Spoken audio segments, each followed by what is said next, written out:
comfortable in this fucking jacket. I think you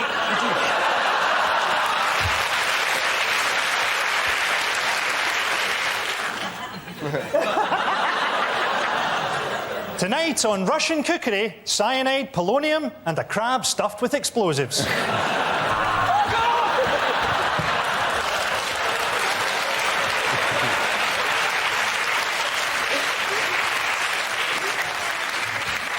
It's not going to be worth it now, is it?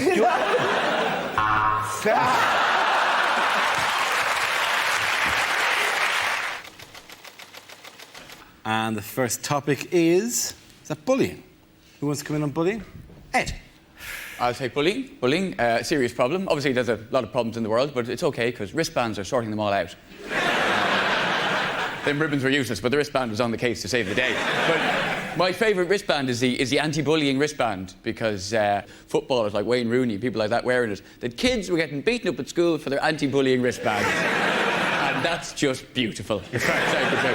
I'm just so glad that never happened to me when I was at school because I could imagine myself trying to reason with the bully as he beat me up for my anti-bullying wristbands. Like, no, but that's my... Oh, the irony. You're only fooling yourself. You may take my wristband, but your actions will never mirror the sentiments it represents.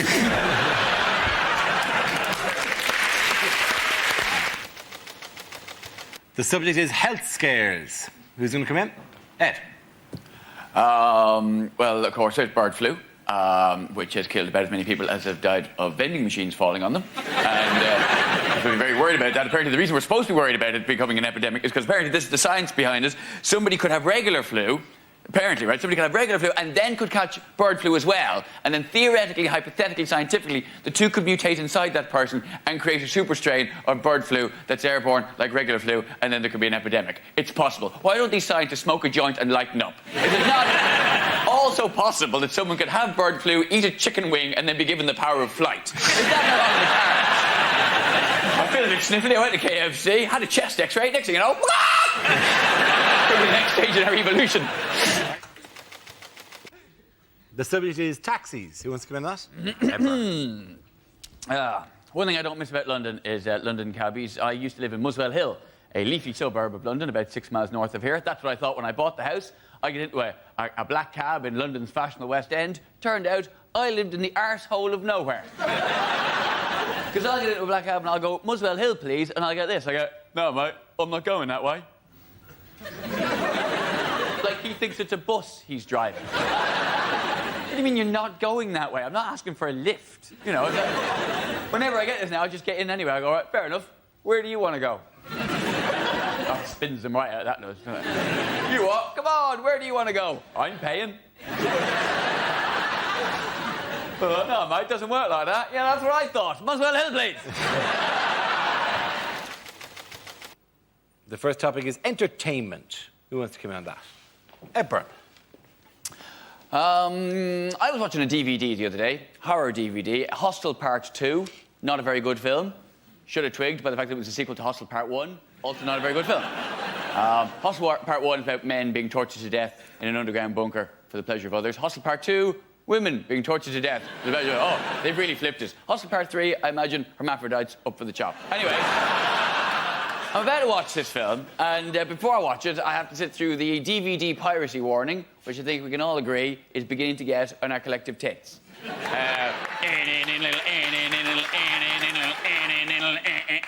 Oh, this music's so funky, it makes me want to obey the law.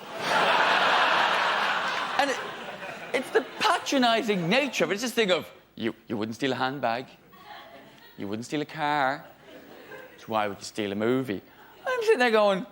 Don't tell me what I wouldn't do. You don't know me. I am drunk at 4 o'clock in the afternoon. In my pants. About to watch women be tortured to death in an underground bunker in Eastern Europe. You're telling me I wouldn't nick a poxy handbag? I think you don't know me very well at all, sir.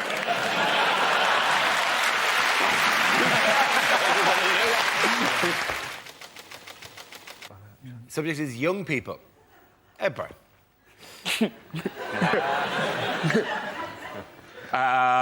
Young people, they're very scary, aren't they? And I remember being scared of young people when I was young. But And then when I'm grown up, I'll be bigger than them and I won't be scared of them anymore. And then they armed themselves, which I felt really unfair. I'm not scared of, like, goths or emos, which is kind of a shame, because goths make more of an effort to look scary. It's almost a shame they're not scary. They make more of an effort, and they give that look. Like that, does my vampiric countenance not chill you to your bones? You're like, no. I could send one hoodie in there, it'll be like a dog worrying sheep. Don't annoy me. Getting stepped to by an emo. You're an emo, for God's sake. I think between the two of us, we both know who you're most likely to harm.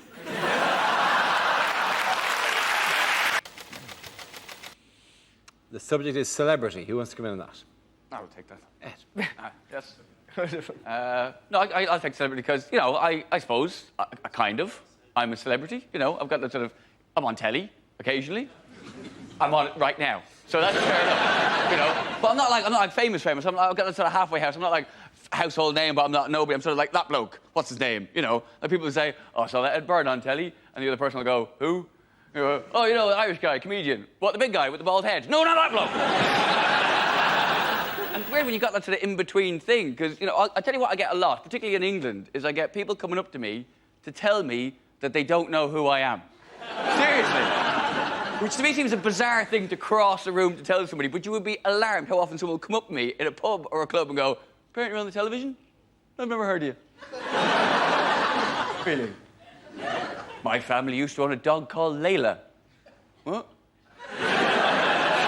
Sorry, I thought we were playing swap information neither of us gives a shit about. No? Whereas in Ireland, I'm a bit more well-known. So in Ireland, I get abuse. Kids, who wants to come in on that? Ah, sweet. Ebra. Sorted. Know about this now. Ah, yes, kids. I became a dad 9 months ago. And I haven't let it change my life completely in that... Well, the one thing I'm worried about is I don't want to be one of those people who prefaces a statement with the phrase, speaking as a parent. Speaking as a parent. Gather round, everyone. He's speaking as a parent now. Quick, come in. No, bring in the people from the other room. He's speaking as a parent. No, he was only speaking as an arsehole before. Now he's speaking as a parent. Yes, oh, sage one, speak. Tell us your wisdom. Impart your knowledge. Speaking as a parent. Doesn't it make you want to stab them as a maniac?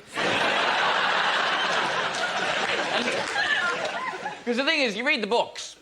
There's loads of books you can buy on being a parent. That's why, there's millions of books, in fact. That's why I get really annoyed when people use that excuse for their bad parenting. They always come, oh, well, you know, kids, they don't come with an instruction manual, do they? No. You have to buy one. They're like £7. But with the books, the one thing the books warned me about, it hasn't turned out to be a problem. Books warn me that sometimes the man can become jealous of the affection the woman gives the child. I've not had... The only issue I've had in that direction is that when I burp, I get frowned at, and when he does it, he gets a round of applause. That's not fair. So why is his wind so much more important and exciting than mine? My wife has spent anything up to an hour trying to get wind out of him. Will she pull my finger? No, she will not. The first subject is parenting. I'll take this. We have 2 children in our house. 2 boys. One is 4 months old and the other is 21 months old. Yeah. We didn't want there to be too big a gap, so my wife had them both by cesarean.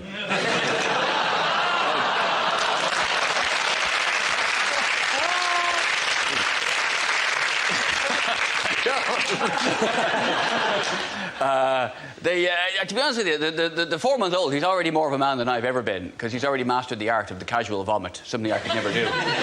When I'm sick, it's a biblical event, it's coming out my nose, I'm pulling muscles in my back, but he's so cool with it. He'll puke, and then he'll look at you like you just did it. You know, what's this? That was you. Don't think so, doesn't sound like it. But it's amazing the pressure that can build up inside a small child. It's got the puke flies out, and the piss flies out, and the shit. Honestly, if I was to feed him creosote instead of milk, I could do me fence with him.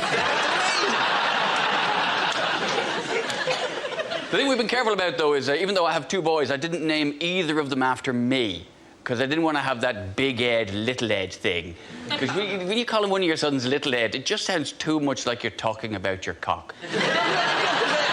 Oh, Little Ed's been misbehaving. It just seems a bit... Honey, will you just hold Little Ed? Just hold Little Ed for just a minute. Hold Little Ed. Oh, Little Ed's been sick on you. It's just not right. Thank you very much, Jeff.